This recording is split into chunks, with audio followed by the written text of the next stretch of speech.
The gas station's fluorescent lights buzzed overhead as Harper Lewis stood at the counter, rain dripping from her coat. "Ticket number 47, please," she said, sliding over a worn $5 bill. After another 12-hour day at the accounting firm, where she'd spent 6 years being overlooked for promotions, this small rebellion was all she could afford. Back in her apartment, a place so small you could see every room from the front door, Harper scratched the silver coating off the lottery ticket with her thumbnail. Then she froze. "No way," she whispered, checking the numbers again. And again. $620,000. Her hands trembled as she clutched the ticket. Not enough money to make her rich, but enough to change everything. Enough to clear her student loans, enough for a down payment on a real home. Enough to finally start her own bookkeeping business instead of making other people rich. Harper pressed the ticket to her chest and took her first deep breath in years. She'd always been careful with money, a trait born from necessity. Growing up, she'd watched her parents shower her younger sister Candace with gifts, while reminding Harper that money doesn't grow on trees. The irony wasn't lost on her. That night, Harper made a decision. She wouldn't tell her family, not yet. She'd seen what money did to people, how it changed them. The way her mother's eyes lit up when Candace needed cash for another emergency, while Harper's request for help with college tuition had been met with tight lips and lectures about responsibility. "This is my chance," Harper whispered to herself. "My turn." She tucked the ticket into her worn leather journal and clicked off the light, unaware that her small moment of joy would unleash a storm that had been brewing her entire life. Have you ever kept a secret that you knew would change everything if your family found out? What would you do with an unexpected windfall? Share it with family who never supported you, or start fresh? Comment below with what you do, and subscribe to hear what happens next in Harper's journey. When Harper was 8, she won her school's math competition. She rushed home, certificate clutched in her small hands, only to find the living room empty. Her parents had taken Candace shopping for a new outfit, even though Candace had failed her history test that same day. "We'll look at it later, honey," her mother said that evening, barely glancing at the certificate before returning to helping Candace with her social media photos. Later never came. By 16, Harper had stopped expecting her achievements to matter. When she graduated top of her class, her parents missed the ceremony because Candace had a callback for a modeling job. The fact that Candace didn't get the job was apparently more tragic than Harper standing alone at graduation. "Your sister takes things harder than you," her father explained whenever Harper dared to express disappointment. "You've always been stronger." Stronger, as if being emotionally neglected was a compliment. When the family fell on hard times during Harper's college years, she worked 2 jobs to help with the mortgage payments. Meanwhile, Candace crashed their father's car and received a brand new replacement. "It's just a car," her mother said when Harper questioned the decision. "Candace needs reliable transportation for auditions." Harper's reliable transportation was the city bus. During family gatherings, Candace commanded attention like a queen holding court. She'd interrupt Harper mid-sentence, and everyone would pivot, enchanted by whatever drama Candace was currently experiencing. Harper became expert at fading into the background, her emotions tucked away like winter clothes in summer. "Harper?" Her mother would occasionally remember her presence. "Can you clear the dishes?" Always the helper, never the helped. So Harper built her life around self-reliance. She worked overtime without complaint. She lived within her means. She learned that asking for nothing meant never facing rejection. Until now. With $620,000 in her hands, Harper finally had something her family would notice, something they would want, and for once in her life, she wasn't planning to share. Harper almost made it 2 whole weeks before her carefully guarded secret cracked open like an egg. She'd been meticulous, filing her claim with the Lottery Commission, consulting a financial advisor about taxes, and researching small business loans. The paperwork sat in a neat folder on her kitchen counter, a roadmap to her future. Then Candace showed up, unannounced, as usual. "I was just in the neighborhood," she said, barging in with shopping bags from stores Harper couldn't afford. "You never answer my texts anymore." Harper made coffee while Candace explored the apartment, touching everything, commenting on how quaint it all was. When Harper stepped into the bathroom, she didn't notice Candace lingering by the kitchen counter. 3 days later, Harper's phone lit up with her mother's name. She almost didn't answer. Their conversations always left her feeling drained, but habit won out. "Harper, sweetheart." Her mother's voice dripped with honey, so unlike her usual clipped tone. "I haven't heard from you in ages." "I've been busy with work," Harper replied, instantly on guard. "Well, your sister told us your wonderful news. Why didn't you say anything about winning the lottery?" Harper's stomach dropped. The folder. Candace must have seen it. "It's not a big deal, Mom," she said, struggling to keep her voice steady. "I'm still figuring things out." "Nonsense! This is life-changing. Your father and I were talking. We think it's only right that you share some with your sister. Poor Candace is really struggling after breaking up with Eric." "Of course." Candace's fourth breakup this year, each one apparently more devastating than the last. "I'll think about it," Harper said quietly, knowing her mother heard it as a yes. She hung up and stared at the wall, watching as her freedom began to slip away. Harper parked her 10-year-old Toyota outside her parents' suburban home, noticing Candace's shiny BMW already in the driveway. The knot in her stomach tightened. This wasn't a family dinner. It was an ambush. Inside, they waited for her like judges at a trial. Father at the head of the dining table, mother to his right, Candace to his left. An empty chair faced them, the defendant's seat. "Harper," her father nodded, not standing to hug her. "Sit down." The air felt thick with expectation. On the table, her mother had arranged cookies on the good china, the set reserved for important guests. "We need to discuss your situation," her father began, folding his hands on the table. "Your mother and I raised you to believe family comes first." Harper nodded cautiously, watching Candace's smug smile. "We think it's only fair that you give half of your lottery winnings to your sister." "Half?" Harper's eyes widened. $310,000. Her mother leaned forward. "Candace needs it more than you do. You've always been good with money, and she's going through a difficult time." Candace dabbed at dry eyes with a tissue. "I'm not asking for a handout. I just want what's fair." "Fair?" The word hung in the air between them. Was it fair when I paid the electric bill during Dad's layoff while Candace was in Cancun? Her father's face darkened. "That's different. Family helps family." "Seems like I'm always the family helping, never the family helped." Her mother's lips thinned to a line. "Don't be dramatic." "I'm not giving Candace half my money," Harper said, her voice steadier than she felt. Her father pushed back his chair. "If you can't do this willingly, maybe you shouldn't come around anymore. We don't need selfishness in this family." The room fell silent. 28 years of quiet obedience battled with the new voice screaming in Harper's head.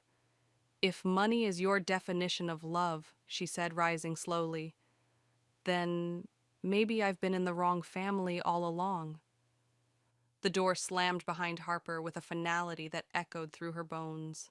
She sat in her car, hands shaking on the steering wheel, rain pattering against the windshield. For the first time in her life, she'd walked away from her family's demands. Her phone buzzed. 3 texts from her mother. "You're being ridiculous. Think about what you're throwing away." "Your sister is crying." Of course she was. Candace's tears had always been the family emergency that trumped everything else. Harper drove home in a daze, her father's words replaying in her mind. We don't need selfishness in this family. 28 years of putting everyone else first, and she was selfish for wanting to keep her own money? Back in her apartment, Harper pulled out her leather journal and made 2 columns: reasons to stay and reasons to go. The first column remained empty as she filled the second. They only called when they wanted something Candace would never stop taking. They'd drain every penny if she let them. They'd never respected her boundaries. They'd never change by midnight. Harper had a plan. She couldn't just say no. They would wear her down eventually. They always did. She needed to disappear. The next morning, she called in sick to work and visited her bank. The teller's eyebrows raised at her withdrawal request. "That's a significant amount of cash, Ms. Lewis. Are you sure?" Harper nodded. "I've never been more sure of anything." She spent the afternoon researching places far from her hometown, somewhere with natural beauty, somewhere she could build a life on her own terms. That night, her father called. Harper watched his name flash on her phone screen until it stopped. 10 minutes later, her mother called, then Candace. Harper turned off her phone and packed a suitcase. She'd spent her whole life being reliable, responsible Harper, the one who cleaned up messes and never complained. Not anymore. Tomorrow, she would be gone. Harper drove northwest with the rising sun at her back, her Toyota packed with only what mattered most. The lottery check was safely deposited in an account her family knew nothing about. The rest, furniture, most of her clothes, the life she'd built, she left behind. Bend, Oregon welcomed her with mountains that touched the sky and rivers that sang as they flowed. Miles of pine trees stood like silent guardians around the small cabin she purchased, a wooden structure with wide windows and a view of the lake. It wasn't fancy, but it was hers. No family name on the deed, no strings attached. She walked through empty rooms, footsteps echoing on hardwood floors. "Mine," she whispered, testing the word. "All mine." The first week, Harper slept on a camping mattress and cooked on a hot plate. The second week, she furnished one room at a time. By the third week, she'd registered her new bookkeeping business and secured her first client. Each night, she sat on her porch with a cup of tea, watching the sunset paint the lake gold and crimson. No texts demanding her attention, no family drama stealing her peace. For the first time, Harper breathed without the weight of expectations crushing her chest. "Is this what freedom feels like?" she asked the mountains. They stood silent, solid in their answer. She'd changed her phone number, deleted social media, severed every tie that could lead her family to her door. Her new address appeared on no records they could access. Her new life existed in a different universe from her old one. But freedom built on secrets is fragile, and some people refuse to be left behind. Ever walked away from toxic family members? Did they respect your boundaries or hunt you down? Drop a comment below with your experience. What would you have done in Harper's shoes? Hit subscribe to see what happens when Harper's jealous sister tracks her down. Back home, Candace Lewis paced her apartment, phone clutched in her hand. 3 weeks had passed since Harper vanished. No goodbye, no forwarding address. Just gone, along with her lottery money. "She's always been selfish," her mother said during their daily calls about Harper's disappearance. "But this is beyond understanding." Candace nodded, though her mother couldn't see. "She abandoned us, Mom. Her own family." What Candace didn't say, the money should have been mine. At night, she scrolled through Harper's old social media accounts, now inactive. She called Harper's former workplace, pretending to be a concerned cousin. "Family emergency," she explained smoothly.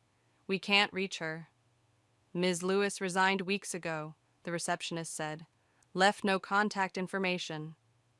Candace expanded her search, reaching out to Harper's college friends, her ex-boyfriend from 3 years ago, even her former landlord. Most knew nothing. Others refused to share. "Harper said you might call," one former co-worker told her coldly.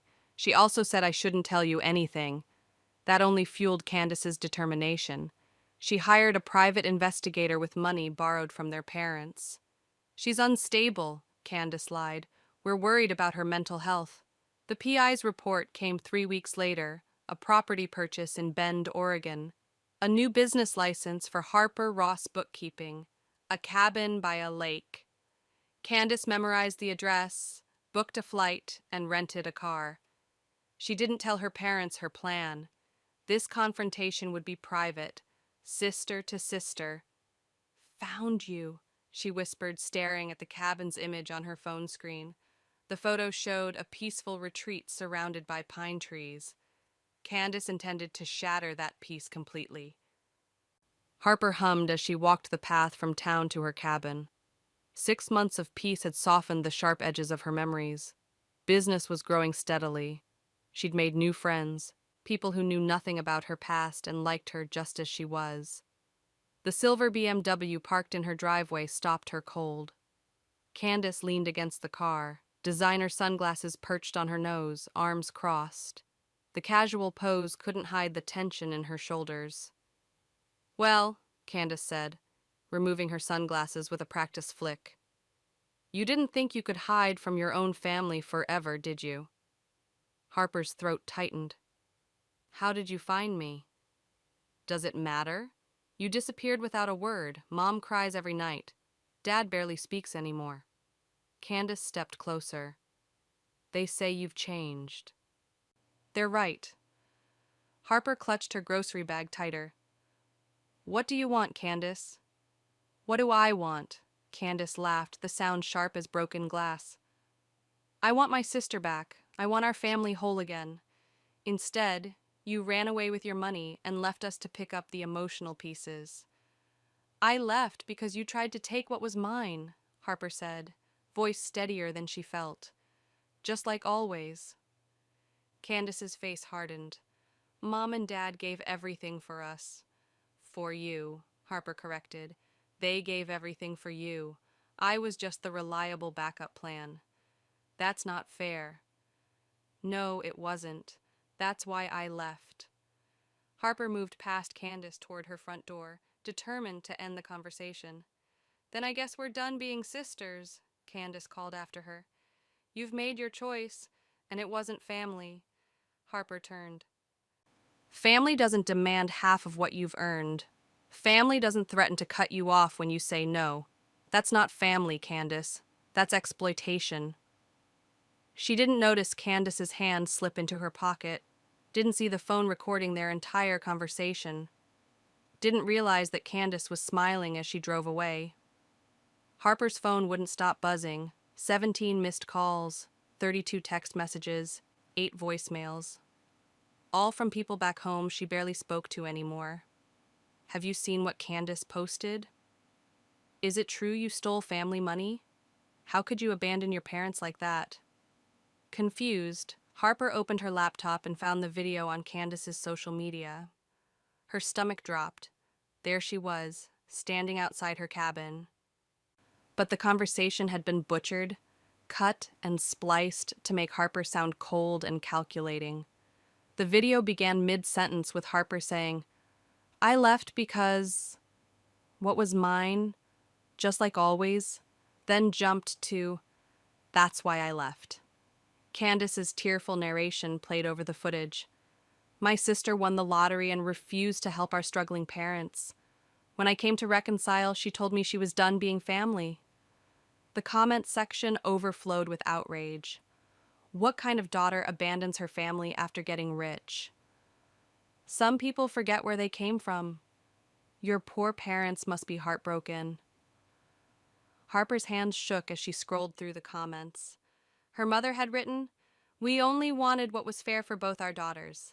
Harper's reaction has devastated us. Her father added, A child's duty never ends. We're praying she remembers her family values. Former neighbors, high school classmates, even her old boss, people who barely knew her, all weighed in on her character.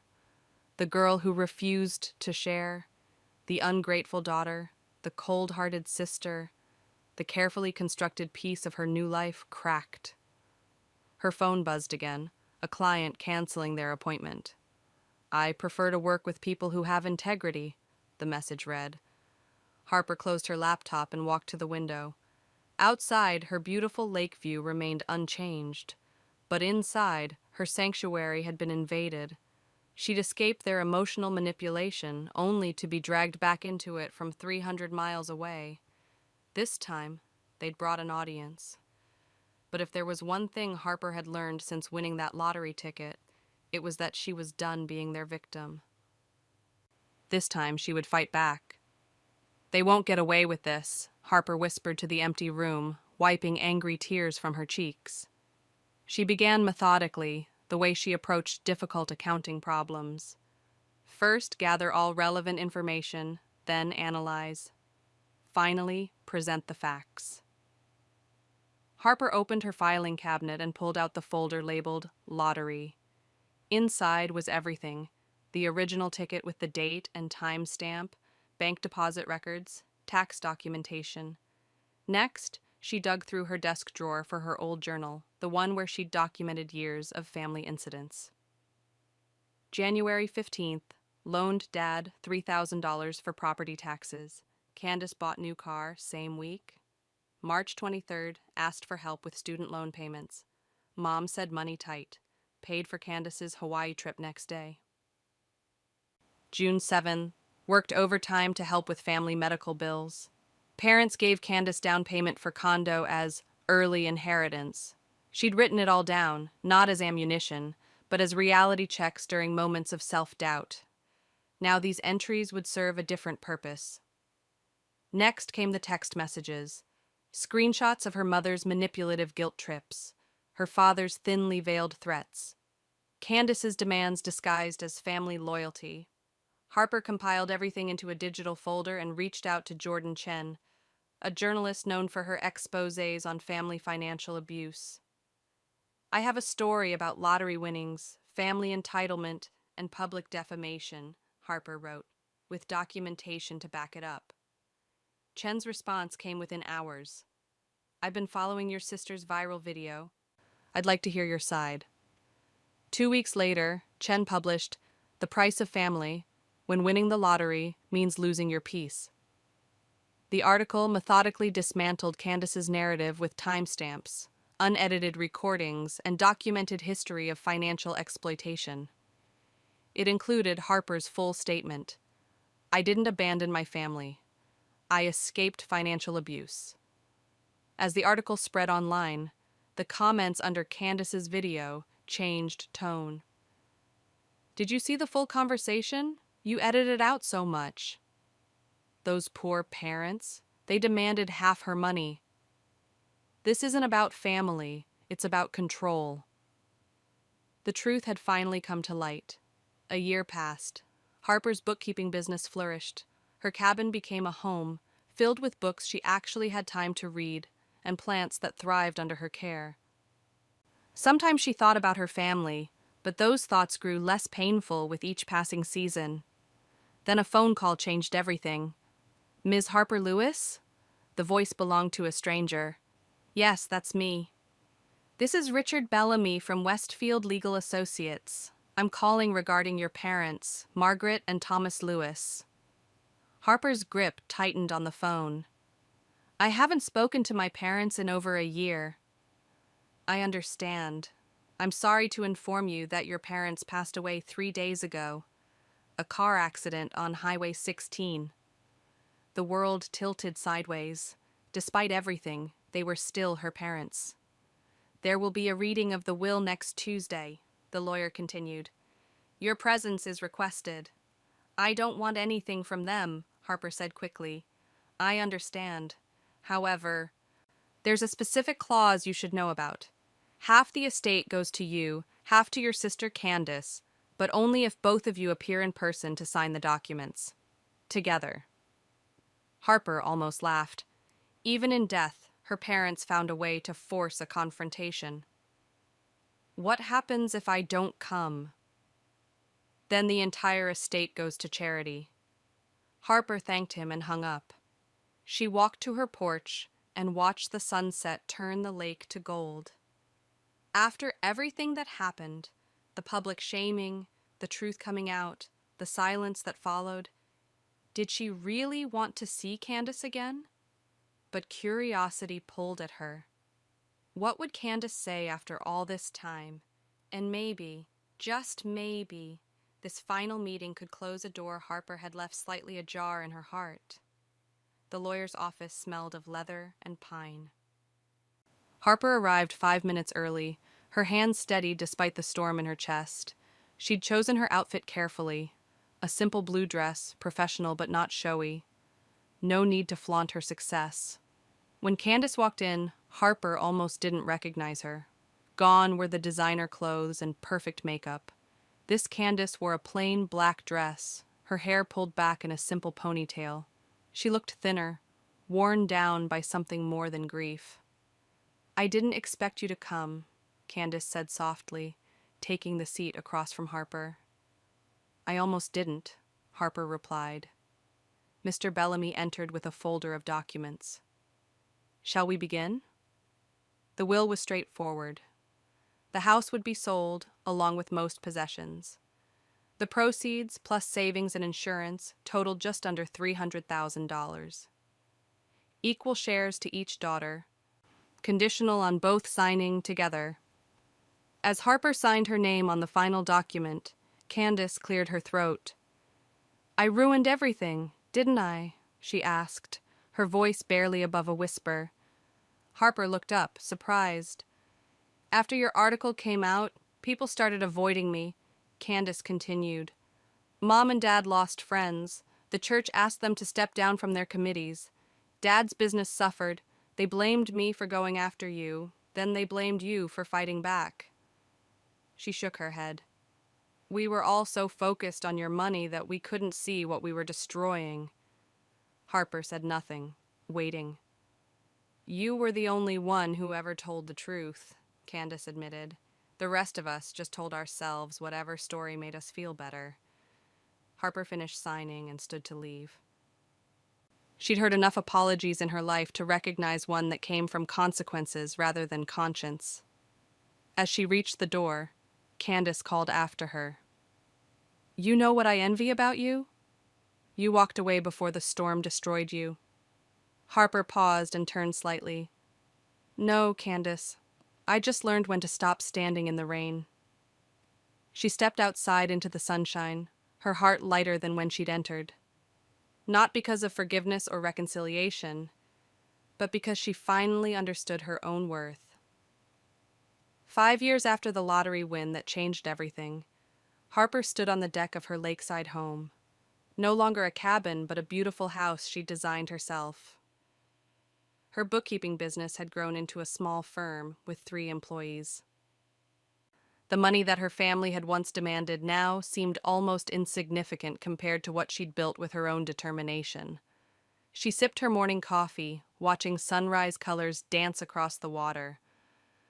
A notification appeared on her phone, an email from Candace's daughter, Emma, now 15. They'd been corresponding for 3 years, ever since Emma found Harper's contact information and reached out. Harper had made a decision after that day in the lawyer's office. She wouldn't reconnect with Candace, but she wouldn't abandon her niece and nephew either. Each month she quietly transferred money into education accounts for them. No strings, no credit, no knowledge from Candace. Just a gift from an aunt who understood that cycles could be broken. Emma's email contained her latest math competition results. First place. "Mom doesn't really get why I love numbers," she wrote, "but I thought you would." Harper smiled. Emma reminded her of herself at that age. Quiet, thoughtful, seeing patterns where others saw only confusion.